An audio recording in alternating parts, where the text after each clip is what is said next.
तो hello everyone, स्वागत है आप लोगों का हमारे नए वीडियो में। और दोस्तों, कल मैंने सपना के बारे में वीडियो डाला था और उसमें पूछा था आप लोगों से कि किसके बारे में सपना जिक्र करी है, कौन सा चैनल है, किस नाम से चैनल है, प्लीज़ बताना, मुझे नहीं पता है। तो आप लोगों ने मेरा सपोर्ट किया, सहयोग किया और नाम बताया। और मैंने जाकर देखा बंदे का चैनल, देखा तो मैंने सोचा कि यार ये तो बंदा खुद ही सपना के चैनल का कॉपी किया हुआ है, क्या सोच के, और ऊपर से आग भी लगा रहा है सपना के घर में। क्योंकि कहने को तो ये अपने बुआ का भतीजा है, यानी कि सासू माँ का, सपना की सासू माँ का भतीजा है। कहते हैं ना कि ये औरतें कान भरने वाला काम जनानियों का होता है। औरतें इस बारे में बदनाम है कि घर में झगड़ा लड़ाई करवाना या फूट डालना, इधर की बात उधर करना, ये औरतों का काम है। तो मैं इस बंदे को क्या समझूं, आप लोग ज़रूर कमेंट में बताना। ये जनानियों का ही तो काम कर रहा है। मुझे समझ में नहीं आ रहा है इसको क्या मिल रहा है। एक चीज़ है, बहुत सारे लोगों ने कमेंट भी किया था कि सपना जो सासू माँ के मायके वाले हैं उनको लालच है प्रॉपर्टी का, सपना की प्रॉपर्टी का, और प्रॉपर्टी के लिए ही जितनी भी चीज़ें, जितना भी एक्सीडेंट हुआ है प्रॉपर्टी के वजह से ही हुआ है, नॉर्मली कोई नहीं गया है। तो क्या शक का दायरा सासू माँ के मायके वालों पे भी उठता है? जब ये बंदा अब ये काम कर रहा है, और ये भी कही थी सपना कि राजवीर थे तब से ये कान भरने का काम कर रहा है। कहते हैं ना, आप भले ही कुछ ना सोचो, लेकिन किसी के कहने पे अगर आपके कान में कुछ चीज़ें आ जाए तो एक बार सोचने पे मजबूर हो जाते हो कि नहीं, हाँ हो सकता है यार। तो वही बात है, समझना चाहिए रिश्तेदारों को भी कि सपना का कोई नहीं है उस घर में, अकेली है सपना अपनी 2 बच्चियों को लेके। तो शांति से रहने देना चाहिए। लेकिन यहाँ तो लालच की बात है कि कान भरे कैसे, लड़ाई झगड़ा होगा, सपना भागेगी, अपने मायके ज़्यादातर रहेगी, फिर यहाँ का जो पत्ता है वो कट जाएगा सपना का, और पूरा साम्राज्य हम लोगों का हो जाएगा। ये सीधा सीधा समझ में आ रहा है प्रॉपर्टी का रीज़न है। और बहुत सारे लोगों ने कमेंट भी किया था, लेकिन ये बात सासू माँ को समझनी पड़ेगी, ससुर जी को समझना पड़ेगा।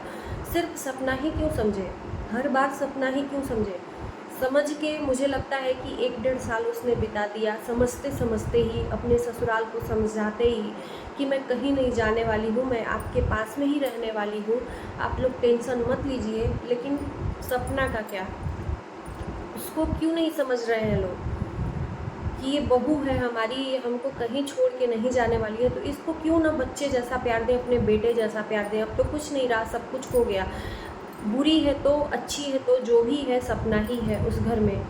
2 बेटियां तो है कम से कम उस घर की का औलाद, चिराग, जो भी कह लो। शर्म नहीं आती है ऐसे लोगों को कान भरते हुए? क्या ही मिलता है।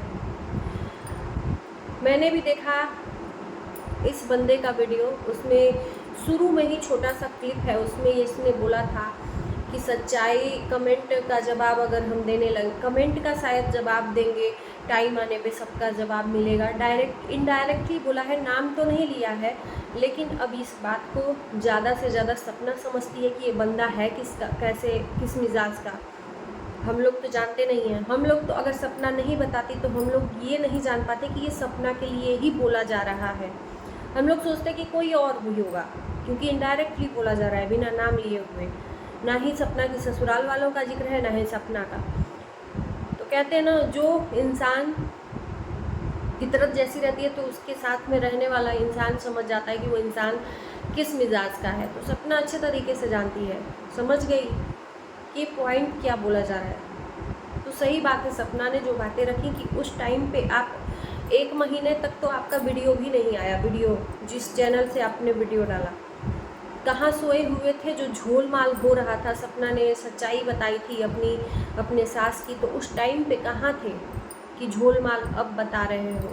उस टाइम पे ही आके आँख खुली होती, उठ के खड़े हुए होते और उस टाइम पे ही सच्चाई बताते, क्योंकि उस टाइम पर तो सासू माँ और सपना में दोनों में अनबन थी।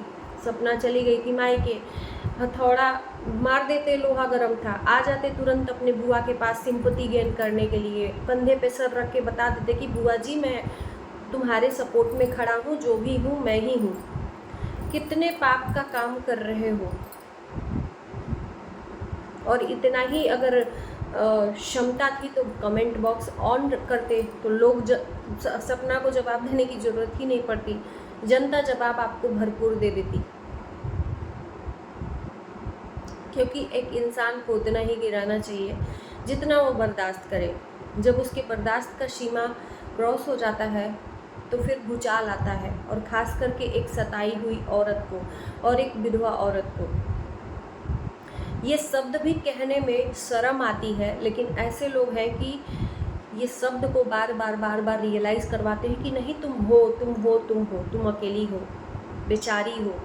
बेचारी बना के रख देते हैं और फिर अपना दबदबा बनाए रखते हैं। तो ये उसी में से इनकी फितरत लग रही है सपना के हिसाब से कि ये वहाँ पर अपना साम्राज्य, ये समझ रहे हैं कि उस घर का तो चिराग चला गया, तो अब कौन है आगे पीछे, हम ही लोग हैं। सपना का क्या है, उसकी बेटियां कल के डेट में शादीशुदा करके चली जाएंगी। तो इस घर में ना, सही बता रहे हैं, ये जितना दिखता है, जितने हंसते हुए सपना दिखती है, उतना इजी नहीं है उसको हंसना। इतना मैंने समझा है, इजी नहीं है सपना को हंसना उस घर में। मैंने कल भी बोला कि जैसे कल या परसों जब भी वीडियो में बोला होगा सपना के लिए, कि जैसे एक जीभ होती है 32 दांत के बीच में दबी रहती है, उसी तरह से सपना है उस घर में। चारों तरफ से दुश्मन ही दुश्मन है, कोई अपना नहीं है, कोई सगा नहीं है, सिर्फ अपनी बच्चियों के सिवा। और सास ससुर का क्या है, तीसरा आके कोई कान भर दे, सास ससुर बस ये नहीं सोचना है सास ससुर को कि चलो ये बंदी है हमारे पास में, इसके बारे में सोचा जाए। तीसरे का क्या है, वो तो तीसरा है, घर में तो ये रह रही है 24 घंटे, अच्छी है बुरी है जो भी है, हमारे साथ में रह के टाइम स्पेंड कर रही है, हमारे साथ में रह रही है, हमारी सेवा कर रही है। तो ये तीसरा आग कभी नहीं लगाता जब तक कि घर वाले आग लगाने के लिए उसको अनुमति न दे। सबसे बड़ी बात है, कहीं ना कहीं इसमें कमियां हैं इनके सासू माँ की, क्योंकि उनके भतीजे हैं, उनका मायका है, बात तो करेंगी ही। जैसे कि सपना ने पहले भी बताया कि अंशु के पिताजी ने बोला था कि ये तो भग जाएगी, इसका चैनल लाओ मैं चलाता हूँ। बहुत सारे लोगों ने तो ये भी कमेंट किया है कि अंशु पे विश्वास करने लायक नहीं है, अंशु पे विश्वास मत करो, वो बच्ची है, भले ही तुम्हारे सामने भोली भाली दिखती है, लेकिन तुम्हारी बातें शेयर करती होगी। अब इन लोगों के वजह से एक बच्ची के ऊपर भी बहुत सारे सवाल खड़े हुए हैं। तो ये सब चीज़ें सोशल मीडिया पे आई हैं, और मेरे ख्याल से सपना ने अच्छा किया, अपना एक बार हिम्मत करके मुंह खोला सोशल मीडिया पे। अगर नहीं खोलती तो इसी तरह से घुट घुट के रह जाती और उस घर में ऐसे लोगों के द्वारा सताई जाती, और ऐसे लोग अपना दबदबा बना लेते। तो चलिए, ये छोटा सा वीडियो है, कैसा लगा ज़रूर बताइएगा, और धन्यवाद कि आप लोगों ने मेरा इतना सपोर्ट किया। अच्छा लगे तो लाइक शेयर करना, चैनल को सब्सक्राइब कर देना।